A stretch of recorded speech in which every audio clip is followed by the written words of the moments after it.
When we enter a prompt like primal radiance, we're making an immense request of the machine. The text explicitly calls for ultra-photorealistic resolution and documentary quality realism. Fulfilling that request is difficult because the human eye is millions of years in the making.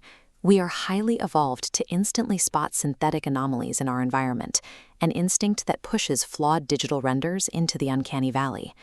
While typing a sentence is simple, the rendering engine must translate those words into a chaotic mathematical reality.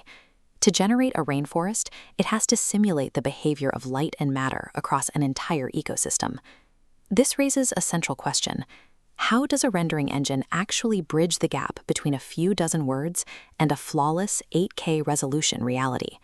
The process requires a rigid technical pipeline. The software must first establish base geometry, then layer in fluid physics, generate atmospheric light, and finally emulate the behavior of a physical camera lens. Generating digital nature is less about artistic flair and more about a massive computational translation of natural physics. To create the ancient trees mentioned in the prompt, the engine starts with high-fidelity geometry.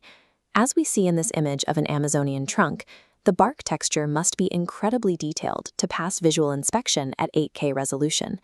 Static textures give away fake environments. Realism requires algorithms to simulate a gentle breeze, forcing billions of digital leaves to sway with dynamic, uncoordinated motion. The complexity spikes when we add water. To render crystal-clear streams, the software has to run a real-time liquid physics simulation. In this scene, the fluid simulation must account for water flowing over roots, while simultaneously mapping, bending, and distorting the reflections of the surrounding jungle.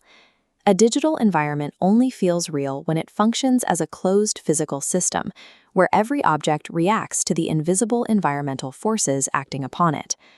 Beyond the solid objects, the engine faces its most computationally heavy task, rendering the atmospheric fog that defines a rainforest dawn.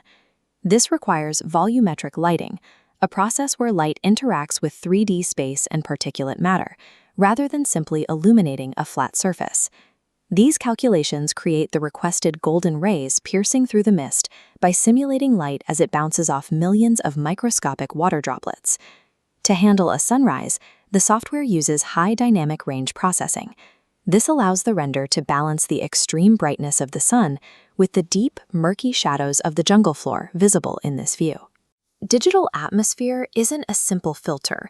It's a mathematical medium that light must physically travel and degrade through. The prompt also requires natural wildlife behavior. Look at these macaws. Each bird has a unique pose and wing position, creating the collective chaos we expect from a living flock. Capturing a predator like this jaguar requires simulating muscle tension and skeletal movement. The software has to calculate how the weight of the cat displaces the water mid-stride. To make this feel like a documentary, the engine simulates a physical camera lens. By creating a shallow depth of field, the software blurs the background and forces our focus onto the wildlife. Generating the scene at 360 frames per second ensures the motion remains perfectly smooth without any judder or stutter. Mimicking the specific mechanics and limitations of a documentary camera is what ultimately convinces our brains that digital wildlife is reality. When we combine geometry, physics, volumetric light, and camera mechanics, the individual layers synthesize into the final primal radiance sequence.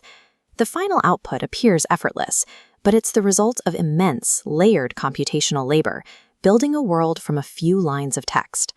The distinction between an actual expedition to the Amazon and a perfectly synthesized digital environment is rapidly dissolving. This level of realism is possible because we've spent decades translating the physics of our world, how light refracts in fog, how water ripples, and how muscles move, into mathematical models that software can finally execute. The true triumph here isn't the software itself, it's our granular understanding of how natural light, weather, and biology intersect in the real world. Creating a convincing illusion of nature requires us to first identify and replicate the specific governing mechanics that make our world look real.